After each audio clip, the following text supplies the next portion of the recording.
Welcome everyone, a guy trying here, and today I'm going to be opening a box from Altered's newest set, Whispers from the Maze. So, let's get into it. Pack opening in Altered feels a little different than most other TCGs because of the rarity system. I have a video that goes into detail about that in the description if you want to check it out, but I'll just say that there isn't the same sense of chase cards outside of uniques and generally completing playsets. So, like my last box opening, I'm going to choose one rare from each faction and see if I'm able to pull them. For Axiom, we have Tech Lab Unit because it increases reserve limits. Bravos will be the Stew, since it's one of the more interesting gears in the set. Lyra has one of my favorite new cards, Man in the Maze. Let's choose that. Luna will be Requiem because it's nice to see songs in other factions. Ortis will be Staff Clerk solely because I'm curious if this is the bureaucrat that made them gut Waru. And Ismir will be Merlin because it's my reveal card.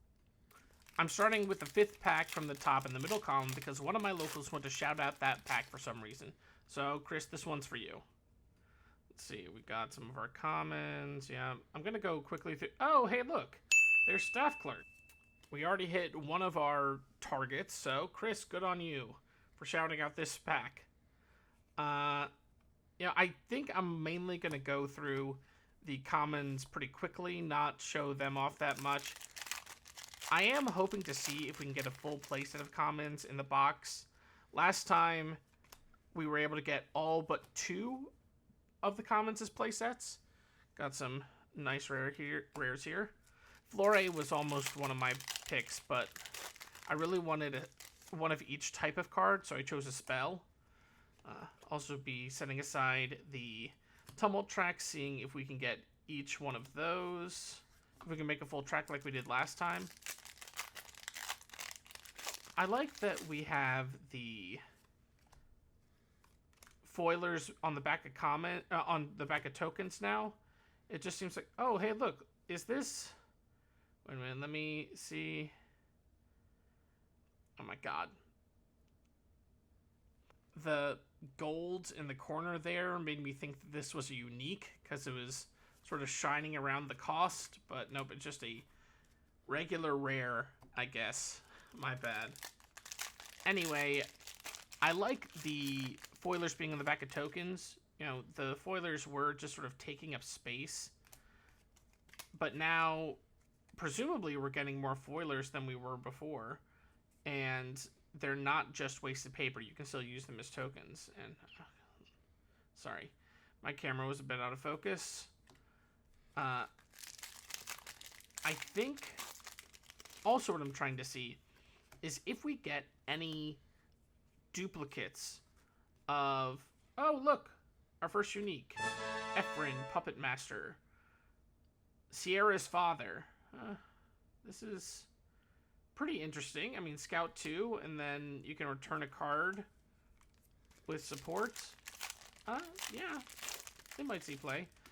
I want to see if we get rares, any duplicate rares, because in the last set, my box opening, and I believe all the boxes I got right after release, didn't have a single duplicate rare within that box. I would get pairs, so I would get the out of faction and the in faction rares, but I want to get 2 of the same type.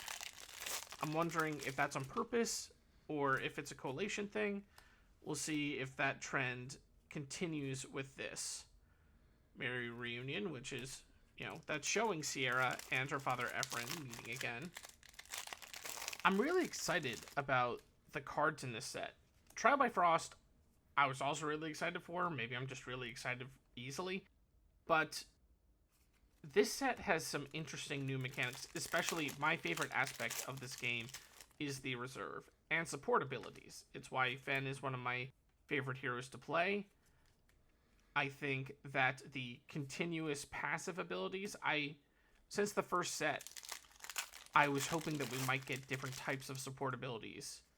And seeing that we're getting them already in set 3 is pretty amazing. Especially Hestia, you know, has a very unique one that basically turns her into a type of Haven Bastion or a Monolith. You know, I'm curious to see where they push that into the future.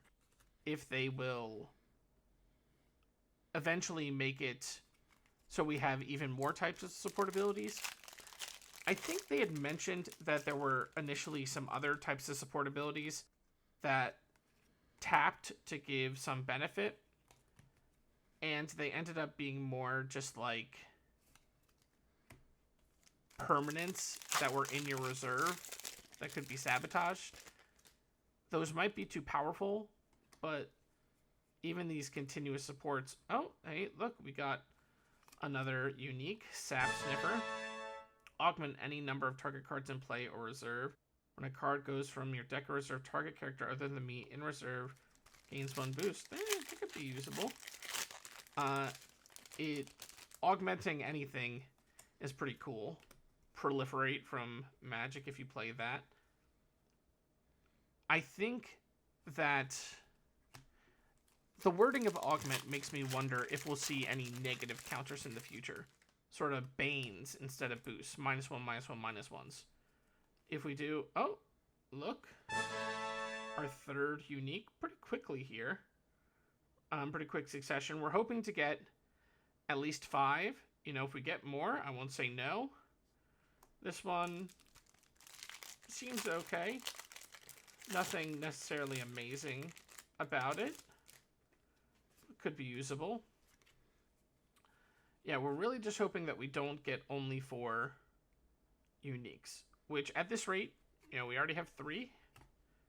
So, having 4 feels unlikely. Although, all the packs are random, so who actually knows? Let's see. Rune's Testament is a really weird card. Making it so you can choose not to advance to draw 2 cards. I'm wondering when you would ever really use that. I do think the common might be good in 2v2 support decks. Like support Ghoulrang, which I've been trying out. Very cool. I think 2v2 is a space that's pretty unexplored right now, just because it's not able to be played on... Oh, look. Back-to-back packs, we got the Lernian Hydra. That's interesting. Different factions. Bravos and out-of-faction Lyra. So, still no duplicates, but we did get a pair. 2v2 is something that you can't play on Board Game Arena. And would probably be a mess to code into Board Game Arena. So I'm not sure if they ever will. So because of that, less people have access to it. And it's also not the main format, so I think people are less inclined to play it. But I do think it's very fun. I've already gotten a good number of the Tumult track. So last time I believe we had a couple extras. Wouldn't be surprised if that's the same in this case. Let's see.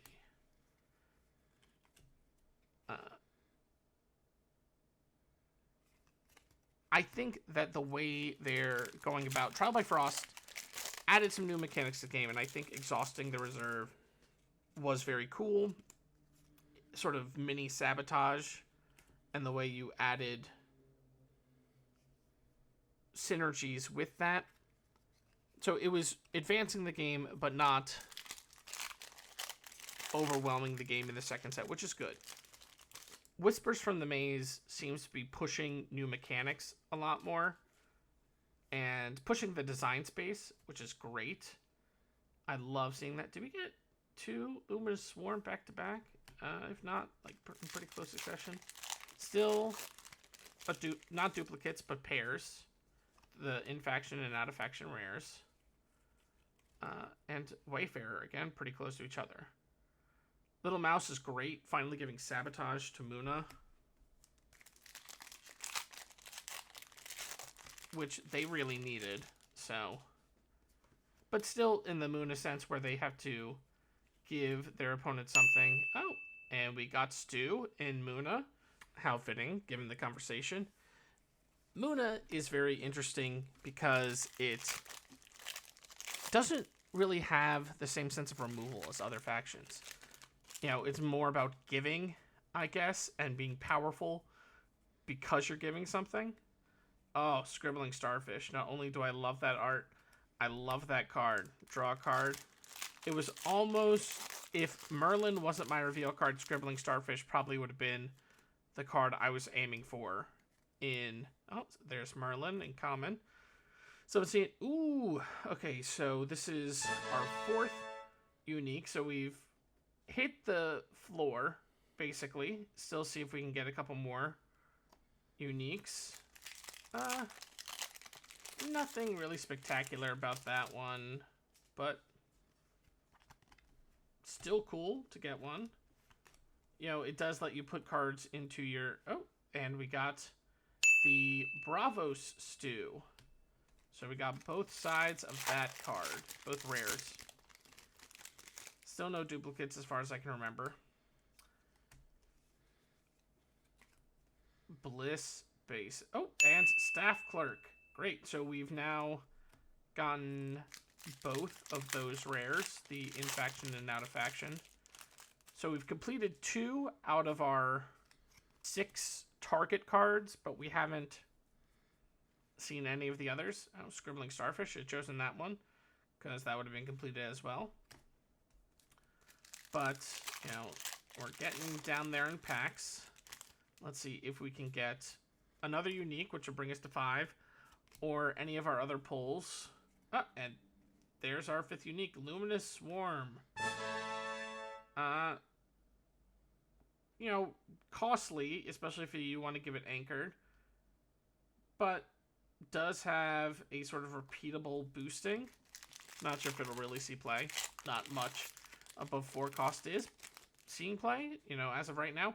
Hopefully the new set allows some higher cost cards to come into the meta, but we'll see.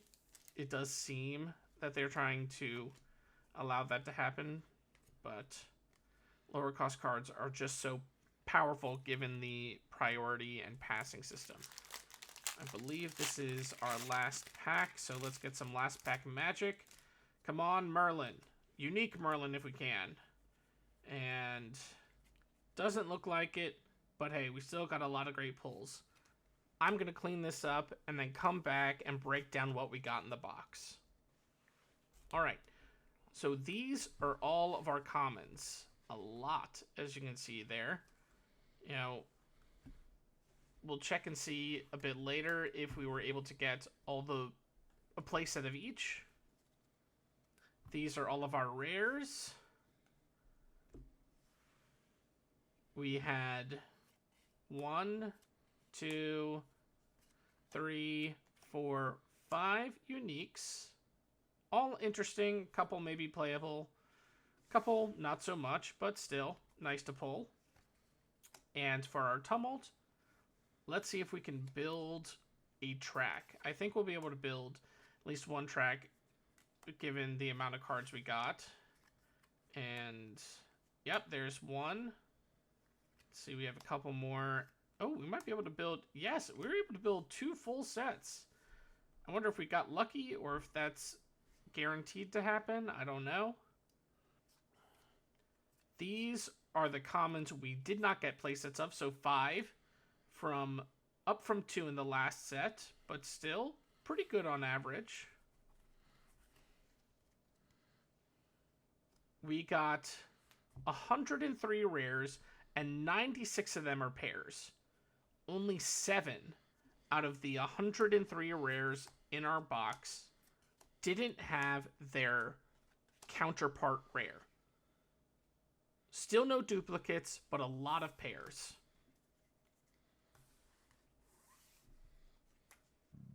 This is what we're looking for from our target cards, and we didn't get the Tech Lab unit. We did get each of the Stew. We did not get Man in the Maze. We did not get Requiem. We did get Staff Clerk in both colors, and of course we did not get Merlin, because I never pull my reveal card. These are all the foilers we got. 1 unique, several rares, and a bunch of commons. All on the back of tokens. Seem to be a good mix of tokens in there too.